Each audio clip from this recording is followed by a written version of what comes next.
বিসমিল্লাহির রহমানির রাহিম।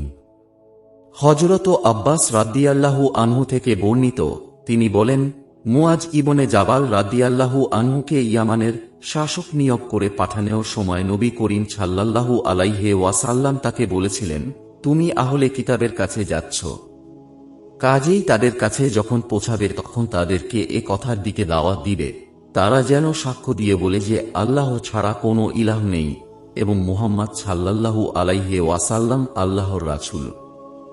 যদি তারা তোমার এ কথা মেনে নেয় তবে তাদের বলবে যে আল্লাহ তাদের উপর দিনে রাতে 5 ওয়াক্ত সালাত ফরজ করেছেন।